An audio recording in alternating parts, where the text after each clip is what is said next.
Hello, everyone. Welcome back. I am, of course, Alan Herrera, and this is another episode of our Foreign Correspondents Talk series, the 2026 edition. It's funny how quickly time flies.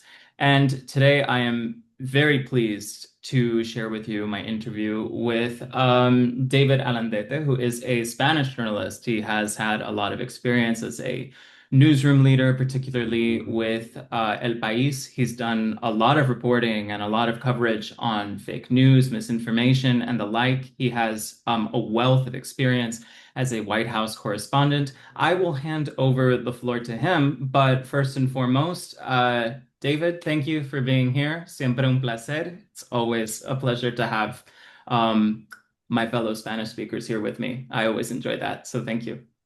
Thank you. Thank you so much for having me. So tell me, David, and for our community of foreign correspondents, how did you get into journalism? What was the moment that made you decide, oh, okay, this is great. This is what I want to do. And always a fun topic. And how did you go about that? How did you start in Spain? And then what was the path that led you to the United States? It's funny. I never wanted to be a journalist. I actually enrolled in literature. And that's what I wanted to study, literature or cinema. And then right before I was supposed to go fill the paperwork back in like the mid 90s, fresh from high school, like a friend of mine said like, "Oh, there's this new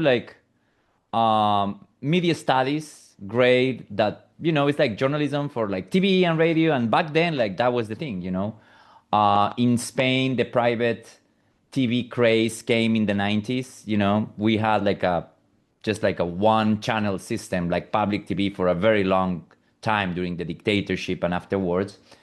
And then I decided to just enroll, and then I started like getting interested. I love the trade of journalism, started like educating myself, like reading newspapers, watching TV. Then I did a master's degree in Madrid with El País. They offer their own master's degree with the Universidad Autónoma, which is one of the most prestigious schools. From there, I got like a knack. I did a lot of local journalism. I did a lot of like current events, murders, crime in Madrid. I had a very good mentor who told me like if you want to be a really good journalist, you need to start in the local like desk, like the metro section. So that's what I did. And then I started developing a liking for international affairs. So I decided to apply for a Fulbright grant.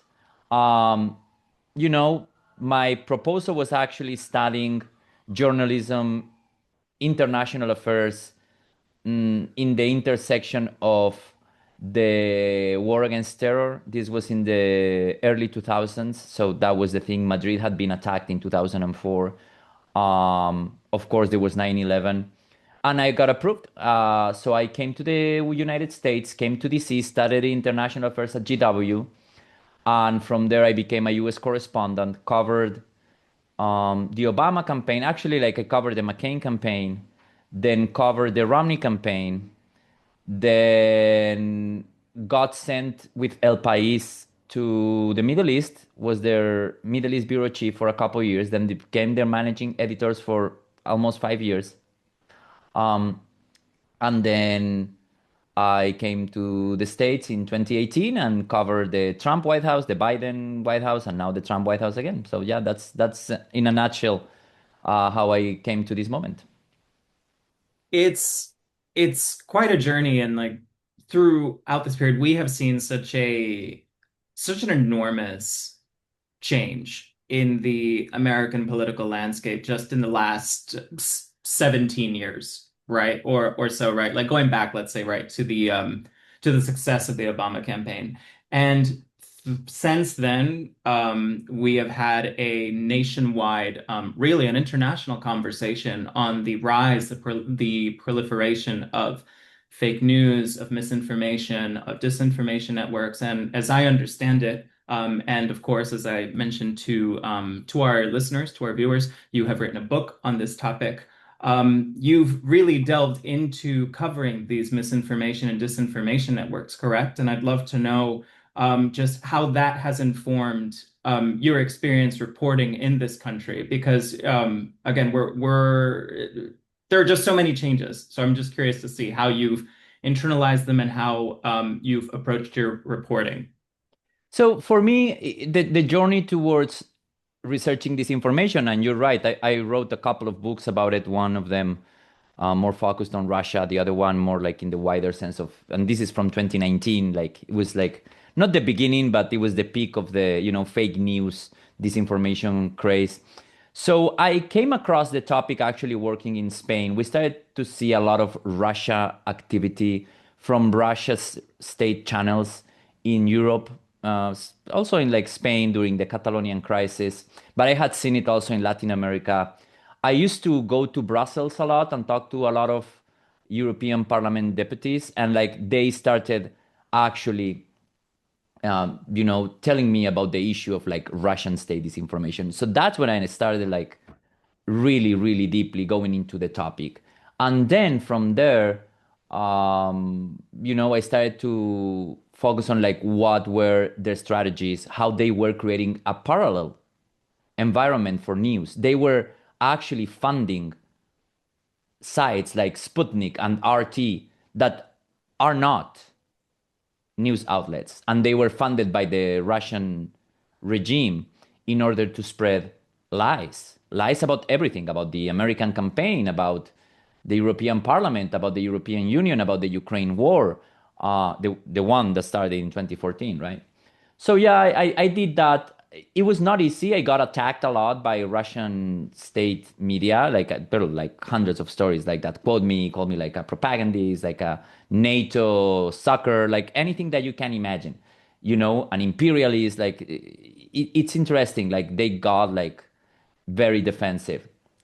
And then from there, I came here, um, and my thought on that, my thinking has evolved in the sense that like I make a very strong distinction between disinformation as a strategy, as something that comes from states, regimes actually, that fund outlets and so-called newspapers or TV stations that are just propaganda mouthpieces masquerading as, news sites like Russia, China, also Cuba, Venezuela, like dictatorships basically.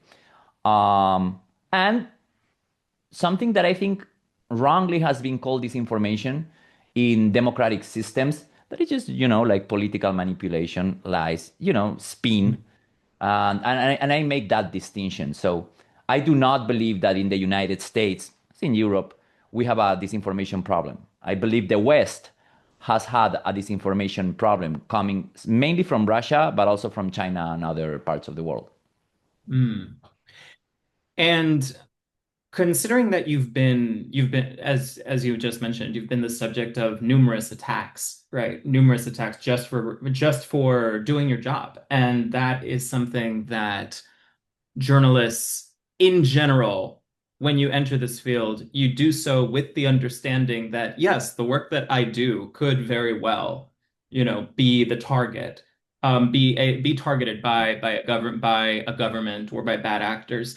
What tips would you say, especially during this time of just heightened political tension, nationwide and of course around the world? What tips would you provide to journalists, particularly young journalists who want to go into this field anyway?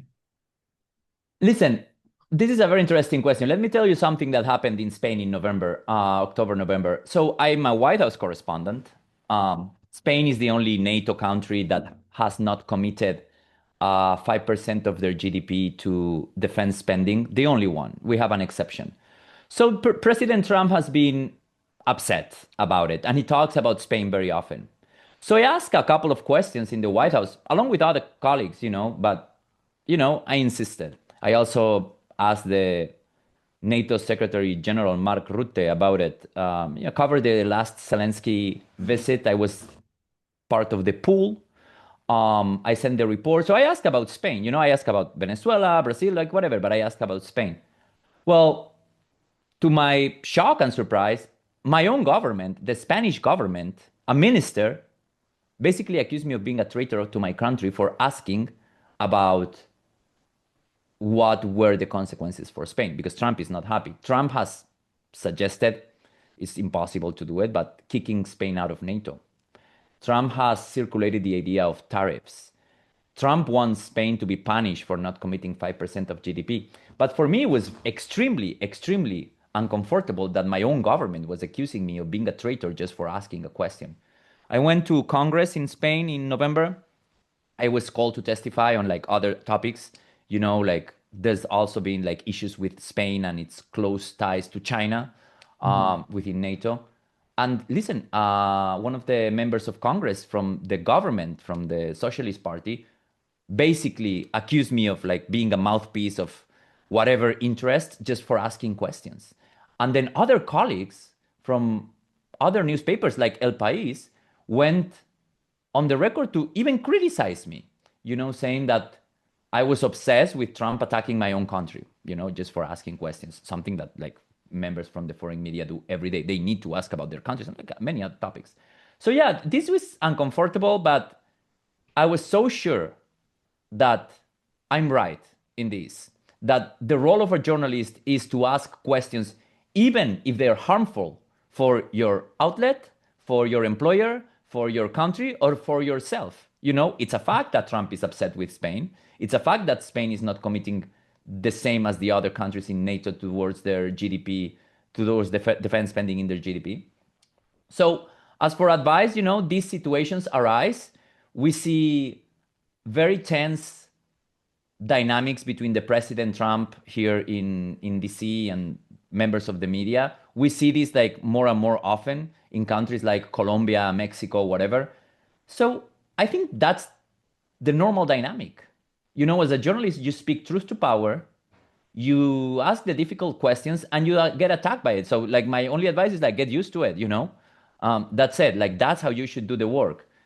The worrisome thing would be for me to get praised by the government. Oh, you're doing such a great job. When I see President Trump saying that to some colleagues in the White House because they ask a softball question, I'm like, yeah, I'm sure he doesn't even like that. He likes to show off like how he can be tough and like,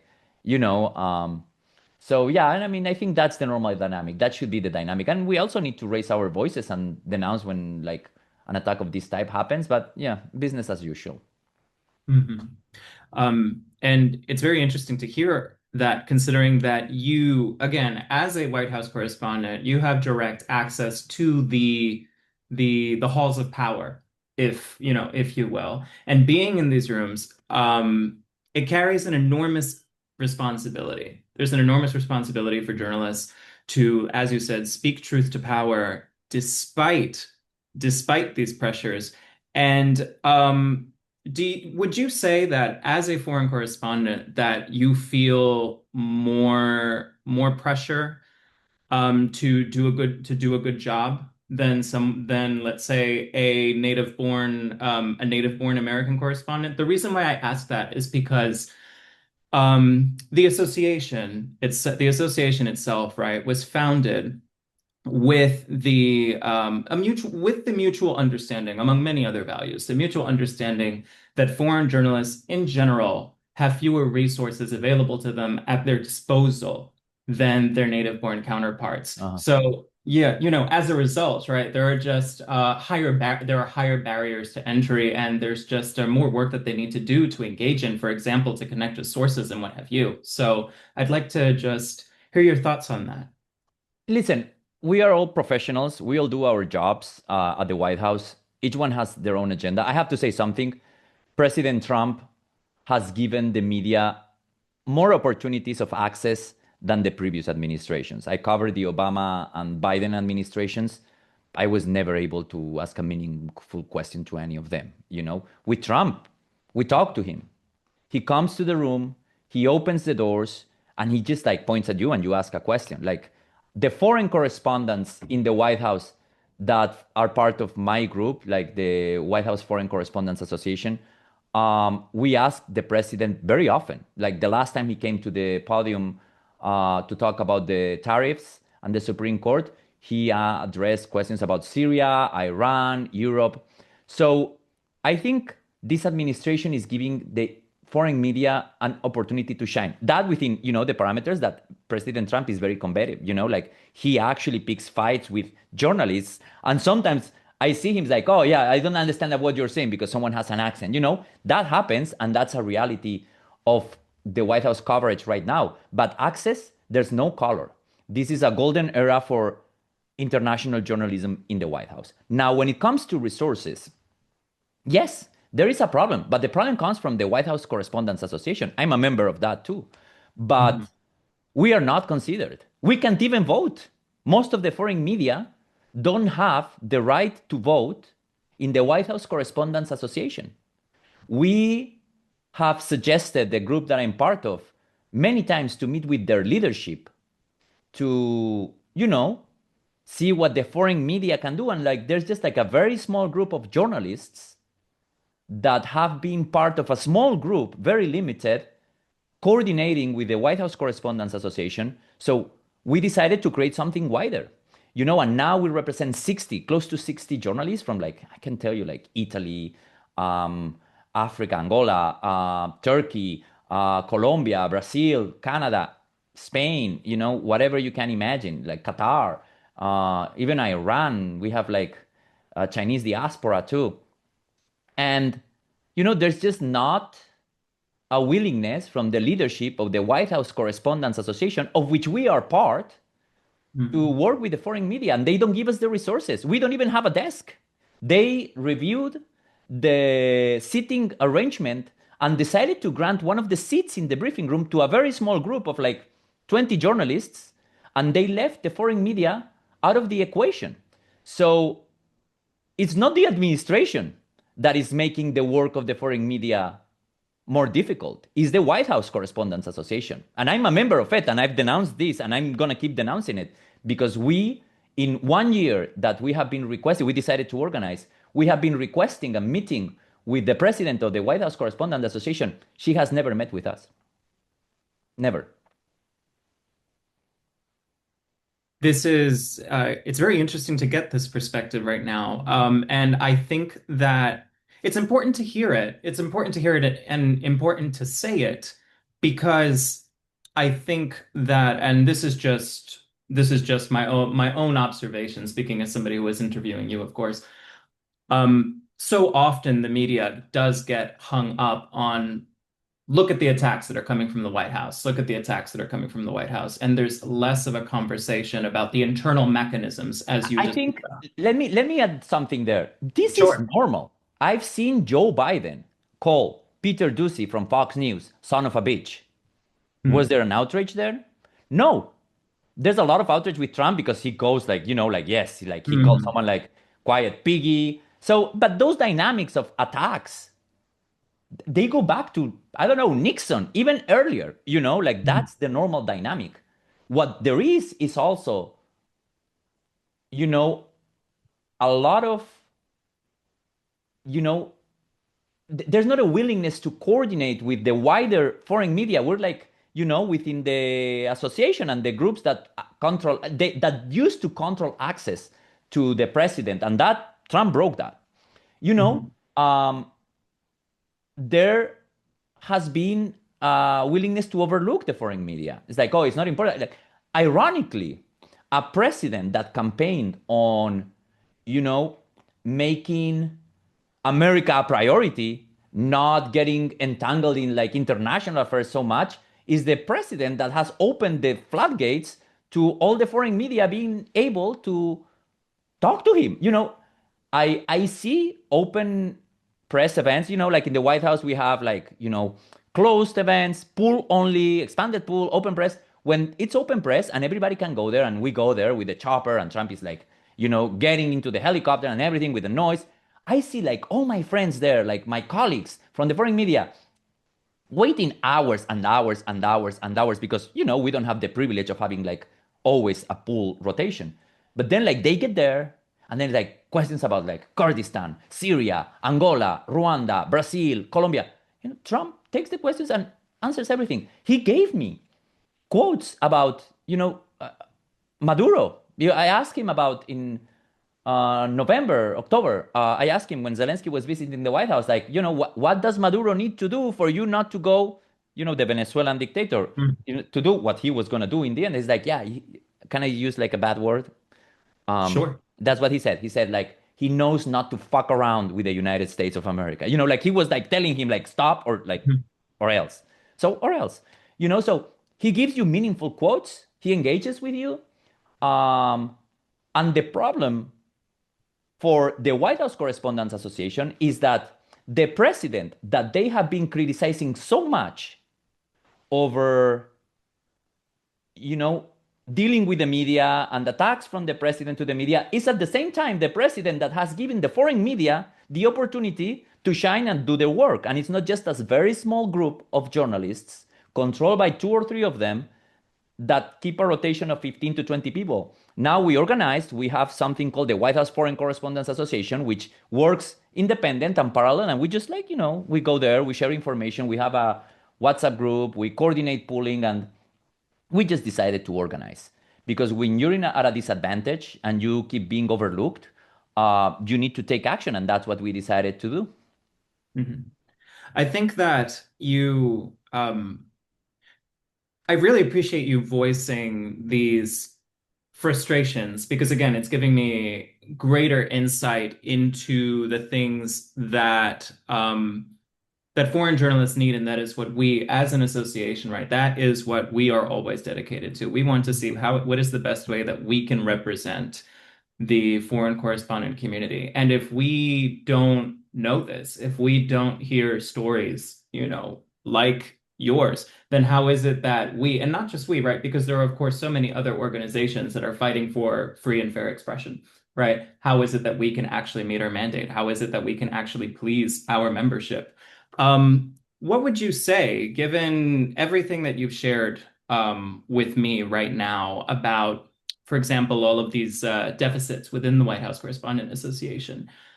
What would you suggest would be the best countermeasures to improve this relationship and to give foreign journalists more access to the resources that they need so they can do their jobs effectively?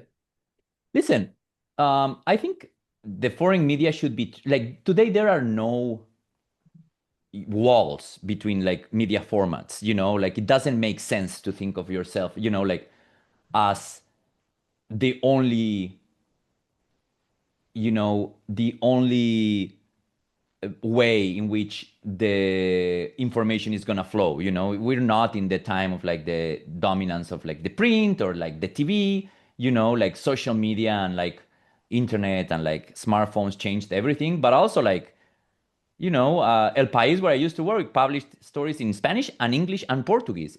Other outlets do video and like, so I think like things are not as um, rigid as they used to be. For instance, we had the visit to President Trump of Maria Corina Machado, a leader of the opposition. She got the Nobel Peace Prize. There was like some information there. Like I was the only journalist in the White House that interviewed her. Like Mm. so a Spanish-speaking journalist interviewed her, and then that information moved around, and then it was translated into English and everything. So I think this proves that we should be treated equally, and we should have a say, and we should have the why most of the foreign media doesn't have the right to vote their leadership in the White House Correspondents Association. Why? Why are there so many people in the White House that have like a hard pass and everything that are not considered, like even for sitting? I see the first rows that the association decided to organize, like very respectable outlets that I will always look up to, like, of course, like the first rows, the New York Times, the Washington Post, AP, Reuters, CNN, whatever. But, that's not even the majority now of people who get information get it from them. And if you consider the readership that us in the foreign media, I was like, you see, I beg you, go to see any press conference of Caroline Levitt or like Trump, you'll see all these people sitting down and then all of us, smashed in the corners, trying to get a question, like, we don't even have a voice. Like, again, in 1 year, the president of the White House Correspondents Association has not met with us as representatives of the majority of the foreign media. We were not even, we were considered apparently for getting a seat in the press briefing room, but we were not allowed to even do a rotation for sitting down, like the majority. Like there's a smaller group that got it, like doesn't want to engage with us anymore also, and it's just a matter of like sharing information and considering that this is not like a strange request, like we got millions and millions of readers.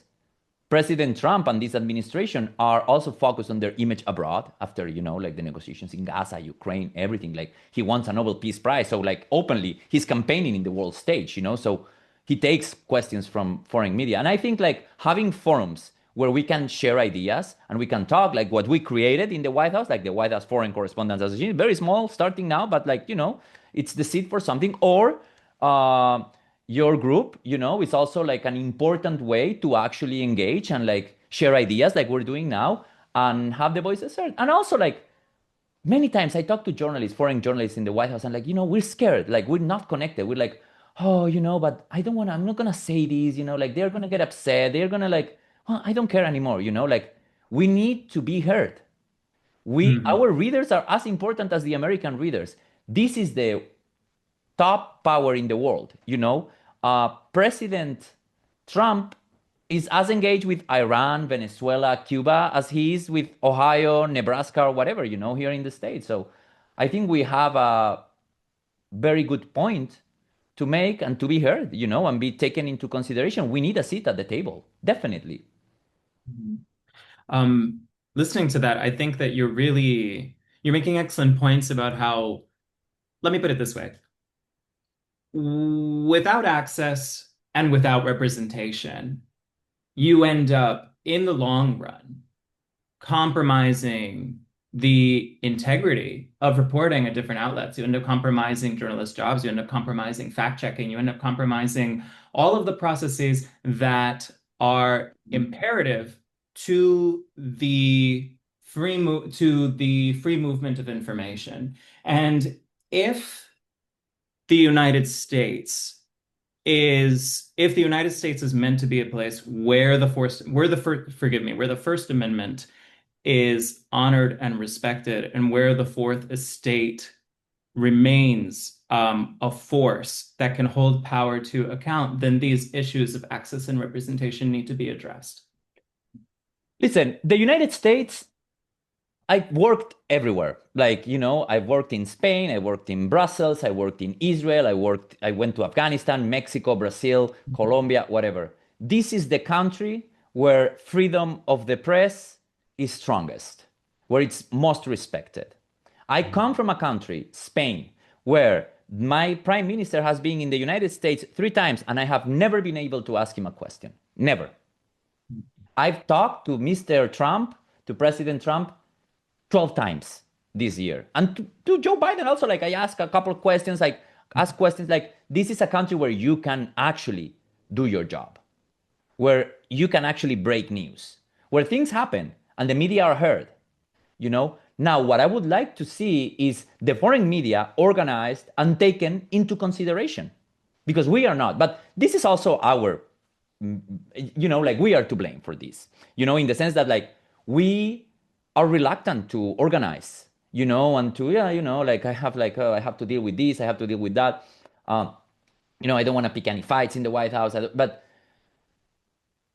I think it's a fight worth fighting, I think it's necessary to actually be there, do the work, because we get news, like colleagues from my group, like the other day, Trump actually gave a very strong warning to Iran thanks to a question from my friend Dr. Kurda from Ruda.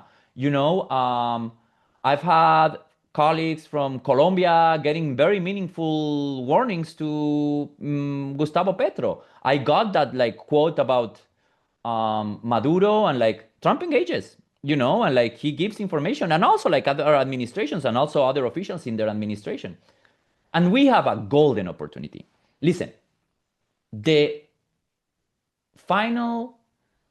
end of the year press conference with Marco Rubio as Secretary of State, half of that press conference was in Spanish. He actually came to the lectern, started to talk, and then like he started taking questions in Spanish about foreign. Like his Secretary of State, he was talking about foreign, but he was also speaking in Spanish. So that actually gives you an idea about how things are changing here, and like we're looking like a lot of people from like all the Western Hemisphere were able to ask questions in Spanish, and that was extremely refreshing. So I think things are changing. Ironically, they come within this administration that if you read most of the coverage is like toxic for the media. I disagree. I think there's a performative part on most of the attacks. It's true that some of them are like extremely hard, and I disagree with what's been said, but also like there is an opportunity to do. I think this is a golden era of journalism, no doubt about it. That Trump bump, like readership increases with like the Trump presidency, it's a fact. Like there's more interest, and then I see extremely good journalism being done in these times in Washington, D.C. David, I'd like to thank you for being here with me today. I think that this has been a remarkable conversation just because we've delved into topics that I certainly did not anticipate. But I think that that's what makes these sorts of conversations great. That's what makes this platform and this organization great. We are very happy to represent the foreign correspondent community and to provide a chance for these concerns to be heard. I do feel that the foreign media has many challenges ahead of it in general under the Trump administration, but certainly I think that this is true for any administration, especially as attacks against the fourth estate continue.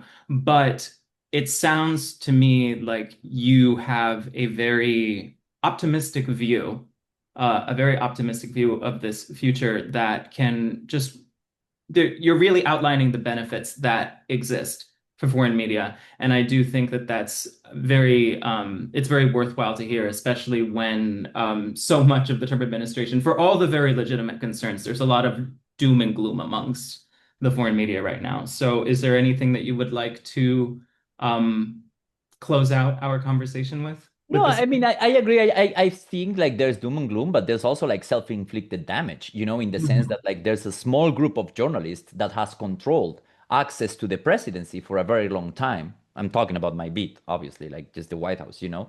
Yes. And that's coming to an end, or at least like it's ending right now, and that creates changes, discomfort. But I see a lot of opportunities, and I think like the journalist should organize and should engage in a different way. And of course, 100%, the foreign media should organize, be united, and try to get that well-deserved place, at the table. That's very important because for such a long time, the foreign media dynamic was, like I'm just gonna like read, I don't know, the New York Times, the Washington Post, and like watch CNN, and then I'll write about it. That's come to an end. Anybody gets access to that. There's more and more ways of information. And what I advocate for is like a more active role of the foreign correspondent that goes there, shows up, asks questions, and tries to actually break news, which is what we should do. So I think thanks to forums like this and interviews like this and like the work of like so many foreign journalists, I think we're getting that there. So I'm very optimistic. Yeah. Thank you, David. Sincerely appreciate it. Thank you for being here with me today.